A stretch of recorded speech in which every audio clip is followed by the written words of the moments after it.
हमारे दादाजी बैठे हैं जो इसी ग्राम पंचायत के निवासी हैं। उन्होंने इस पहाड़ के, इस कड़े से कड़े पहाड़ को तोड़कर अपने बच्चों को पाल पोस कर बड़ा करने का काम किया है। क्योंकि छतारा घुरेटा के लोग बहुत बहादुर लोग हैं। पहाड़ों को फोड़कर, पहाड़ों को तोड़कर आप लोगों ने जीना सिखाया है हमें। हम उस मंजिल को नहीं छोड़ेंगे, हम उस कारवां को आगे ले जाएंगे। आपने अगर पहाड़ तोड़कर बंजर जमीन वगैरह आपने फसलें उगाकर हमें आपको पैदा किया है, तो आप लोगों को यह शपथ लेना होगा, यह प्रतिज्ञा करना होगा कि संविधान दिवस आज हम मना रहे हैं। डॉक्टर महेंद्र भारती, पंकज भाई, तमाम सम्मानित लोग इस गांव के विकास के दिन रात सतत प्रयास कर रहे हैं, लेकिन बदलाव नहीं हो रहा है। अगर इन सब का कारण है तो समाज के अंदर अशिक्षा, आज अशिक्षित समाज हमारा है। बैठे हुए हैं क्योंकि मैं सबसे रूबरू नहीं हो पाया, इसलिए समय कम है और समय की परिस्थितियों को देखते हुए ये ठंड का मौसम है,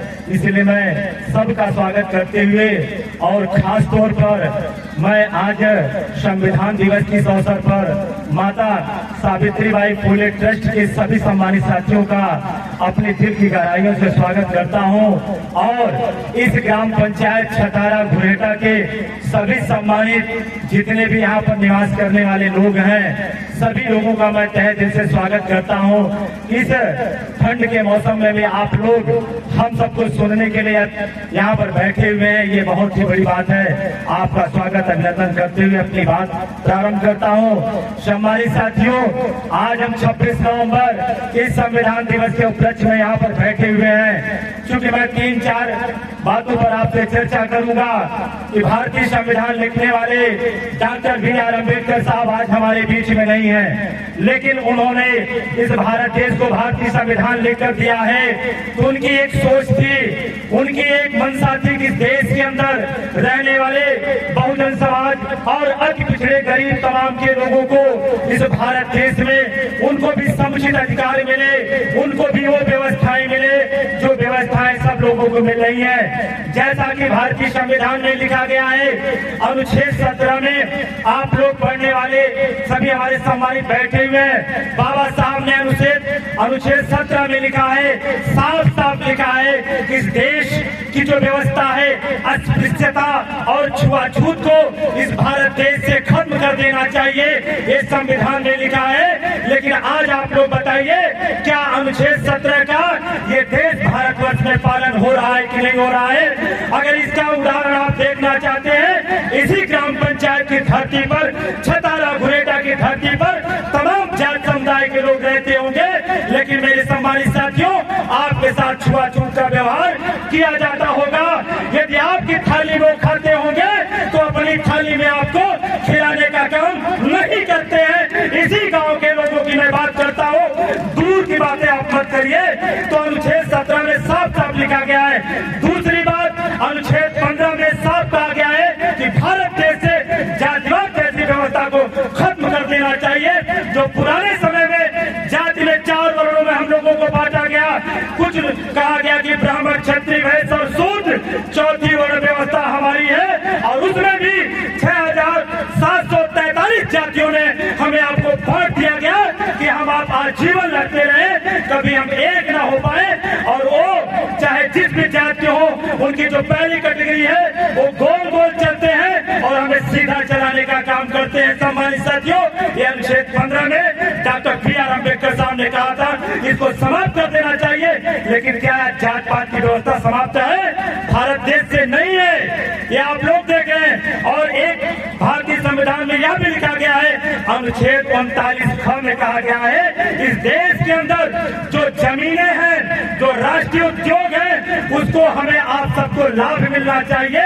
लेकिन आज जो भी सरकारी जमीनें हैं बड़े बड़े गुंडा माफियाओं के हाथों में है। आज हमें हमारी जमीन नहीं मिल रही है। सरकार ने हमें पट्टा तो दे दिया, हमें जमीन आवंटन कर दिया, लेकिन जमीन पे हमारा अधिकार आज तक हमको नहीं मिल पा रहा है। ये आप लोग खुद सोचिए, खुद समझिए क्यों नहीं मिल पा रहा है। इसलिए आज हम संविधान दिवस मना रहे हैं। ये प्रश्न है, ये क्वेश्चन है। और एक सबसे बड़ा अनुच्छेद भारतीय संविधान में लिखा गया है, अनुच्छेद 13 में साफ साफ लिखा गया है, रूढ़िवादी व्यवस्था को इस भारत देश से संविधान में लिखा गया है तो खत्म कर देना चाहिए।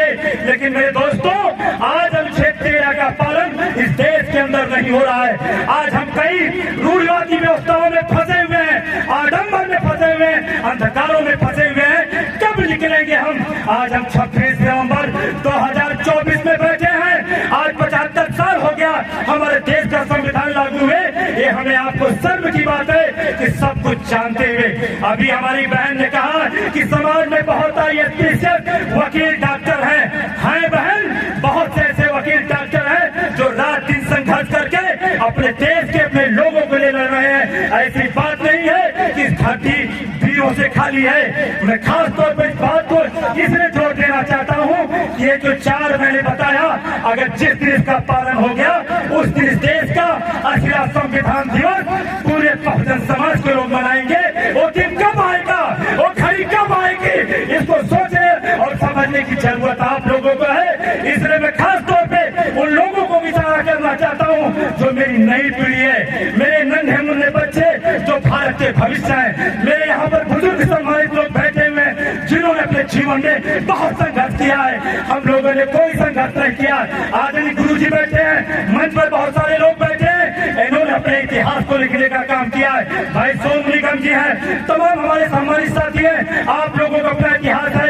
बगल हमारे भी में बैठा था, हमारे दादाजी बैठे हैं जो इसी ग्राम पंचायत के निवासी हैं। उन्होंने इस पहाड़ के, इस कड़े से कड़े पहाड़ को तोड़कर अपने बच्चों को पाल पोसकर बड़ा करने का काम किया है। क्योंकि छतारा गुरेटा के लोग बहुत बहादुर लोग हैं। पहाड़ों को फोड़कर, पहाड़ों को तोड़कर आप लोगों ने जीना सिखाया है हमें। हम उस मंजिल को नहीं छोड़ेंगे, हम उस कारवां को आगे ले जाएंगे। आपने अगर पहाड़ तोड़कर बंजर जमीन में आपने फसलें उगाकर हमें आपको पैदा किया है, तो आप लोगों को यह शपथ लेना होगा, यह प्रतिज्ञा करना होगा कि संविधान दिवस आज हम मना रहे हैं। डॉक्टर महेंद्र भारती, पंकज भाई, तमाम सम्मानित लोग इस गांव के विकास के दिन रात सतत प्रयास कर रहे हैं, लेकिन बदलाव नहीं हो रहा है। अगर इन सब का कारण है तो समाज के अंदर अशिक्षा, आज अशिक्षित समाज हमारा है। बहुत सारे हमारे समाज के लोग, उसके कई प्रॉब्लम है, कई रीजन है। मैं तमाम चीजों पर डिटेल नहीं जाना चाहता हूँ, लेकिन शॉर्टकट में बताना चाहता हूँ। जिस दिन समाज के अंदर खास तौर पर एक चीज पर मैं विशेष रूप से जोर देना चाहता हूँ कि आज बहुजन समाज के लोग नशा के बहुत बड़े आदी हैं, नशेड़ी हो गए हैं। ताश, जुआ, दारू, शराब पीना उनके जीवन का शोहरत बन चुका है, उनका शौक बन चुका है, उनकी तमन्ना बन चुकी है। आए मेरे बहुजन समाज के लोगों, आए मेरे छतारा घुरेटा के सम्मानित लोगों, आप लोग इन चीजों को छोड़ दीजिए। दारू, नशा, जुआ, ताश खेलना जिस दिन अपनी समाज बंद कर देगी उस दिन हमारी समाज शिक्षित होगी और हम 80वां संविधान दिवस मनाएंगे। मैं आपको इस बात को पुरजोर तरीके से कहना चाहता हूँ कि यहाँ भारतीय समाज के लोग रहते हैं, हर एक घर के पीछे 4 नशेड़ी आपको मिलेंगे। उनका कंपटीशन होता है, उनका पढ़ाई लिखाई में, खेल कूद में कंपटीशन नहीं होता, दारू पीने का कंपटीशन होता है, गांजा पीने का कंपटीशन होता है। अगर तुम 2 बोतल पीने की क्षमता रखते हो तो मैं 4 बोतल पीऊंगा, लेकिन अपनी सेहत का ध्यान नहीं रखूंगा। अरे मेरे दोस्तों, आप तो पहाड़ जैसे बंजर को फोड़ देते हो, चट्टानों को काटने का काम करते हो। अपने मन मस्तिष्क को सोचो और समझो, हजारों साल की गुलामी को समाप्त करना है। आज इस बात की प्रतिज्ञा लेना है या संकल्प लेना है आप लोगों को। लो। हेलो।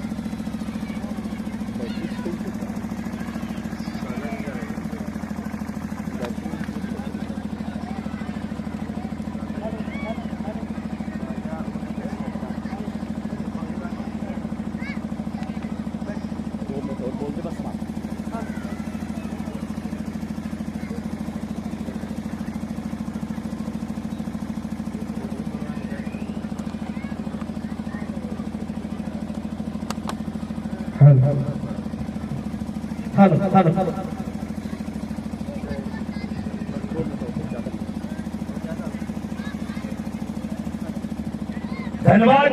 आज हम इस बात को आगे बढ़ाते हुए ज्यादा नहीं, मेरी माताएं बैठी हैं, सिर्फ 2 मिनट का मैं आपको और समय लेना चाहता हूँ। इस बात को हमें संकल्प लेने की जरूरत है, ये प्रतिज्ञा करने की जरूरत है। अगर एक शराबी आदमी अपने जीवन काल में आप तुलना नहीं कर पाएंगे, यदि वो प्रतिदिन 100 रुपया की दारू पीता है तो महीने में 3000 की दारू पीता है और साथ में चिकन में बिरयानी मटर वगैरह तमाम चीजों को मिला लीजिए तो कम से कम 150 से 200 रुपया का उसका पर डे का खर्चा होता है। ये उसके इष्ट मित्र मिल गए, साथी संगी मिल गए तो और उसका खर्चा हो जाएगा। सोचो अगर उसने अपने जीवन में 40 साल दारू पिया होगा तो आप तुलना करिए, एक साल का अगर 40,000 रुपया होता तो 40 साल का आपने 4 चौक 16 कम से 16 लाख रुपया नशा में बर्बाद कर देगा।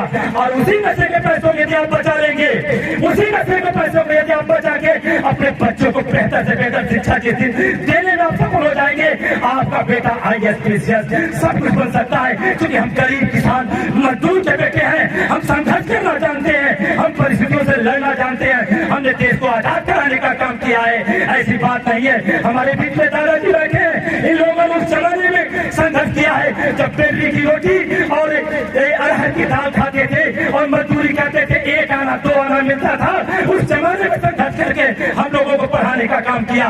लेकिन मेरे दोस्तों, सामाजिक स्थिरता को बनाए रखना है तो समाज में संभाव पैदा करना होगा, अच्छे विचारों को लाना होगा। बाबा अम्बेडकर के विचारों को, माता सावित्रीबाई फुले के विचारों को आगे लेकर हमें आपको पढ़ने की जरूरत है और संघर्ष करने की जरूरत है। मैं पेशे से एक अधिवक्ता आपके तहसील 12 में मैं प्रैक्टिस करता हूँ और ग्राम पंचायत चामू का वर्तमान प्रधान प्रतिनिधि हूँ। मेरी पत्नी प्रधान है, मैं प्रधान नहीं हूँ। और ब्लॉक संघ चेसरा की आज वर्तमान में महासंघ प्रधान संघ की महामंत्री भी है। तो सम्मानित साथियों, आप छोटी छोटी चीजों को लेकर ना आगे बढ़े, संघर्ष करिए, क्योंकि संघर्ष में ताकत है, वो जज्बा है, वो जुनून है कि कुछ भी आप कर सकते हैं। अभी हमारी बहन प्रदीप माही जी जो हमारे बीच में रही है, उनको सच्चे हृदय से श्रद्धांजलि अर्पित करते हुए आज हमारे बीच में बहन बैठी हुई, उन्होंने एक बात को कहा कि इंग्लैंड का एक आया था, अंग्रेज आया था और 2 लोग सो रहे थे लेकिन बाबा साहब अम्बेडकर जाग रहे थे। हमारे आपके लिए जाग रहे थे, हमारे स्वाभिमान के लिए जाग रहे थे, क्योंकि अपनी समाज में इतनी ज्यादा अस्पृश्यता, इतनी ज्यादा मतलब कटता है, आपसी लड़ाई है, आपसी द्वेष परिवेश है। जिस दिन आप हम सब लोग इसको निकालने में सफल हो जाएंगे, उस दिन हमारा असली संविधान दिवस मनाने का काम करेंगे। और चलते चलते अपनी बात को मैं समाप्त करते हुए अपने छोटे बच्चों से मैं कहना चाहता हूँ, मेरे प्यारे छोटे बच्चों, यदि आप आज मेरी बात को सुन रहे हो, मैं पेशे से टीचर भी हूँ, मैं अपने बच्चों के लिए कहना चाहता हूँ, यदि अपने माँ बाप के लिए आप लोग कुछ करना चाहते हो, कुछ करना चाहते हो, कुछ बन के दिखाना चाहते हो, हमारी माताएं बैठी हैं, हमारी बहनें बैठी हैं, आप लोगों से भी मैं कहना चाहता हूँ कि जिस घर की बहन बेटी माँ अगर बेहतर अच्छी पढ़ी लिखी ना भी हो लेकिन संस्कारी हो तो कुछ भी कर सकती है। तो मेरे प्यारे बच्चों, आज संकल्प लेके जाओ, 26 नवंबर की उपलक्ष्य में लेके जाओ कि हम लोग आज से प्रतिदिन पढ़ाई करेंगे और इतनी जम की पढ़ाई करेंगे कि आने वाले समय में छतहरा घुरेटा की धरती से पासी समाज का बेटा भी IAS PCS अधिकारी बन के ये सामने प्रकट करेगा कि देख लो मेरे अंदर भी इस प्रकार की काबिलियत और क्वालिटी है। तो इस बात को आप लोग संकल्प लीजिए। तमाम सम्मानित साथियों का मैं हृदय की गहराइयों से स्वागत वंदन अभिनंदन करते हुए अपनी बात को समाप्त करता हूँ। जय भीम, जय भारत, जय बहुजन समाज, जय संविधान। धन्यवाद। बहुत बहुत धन्यवाद भाई प्रधान जी। साथियों, मैं चाहूंगा डॉक्टर महेंद्र जी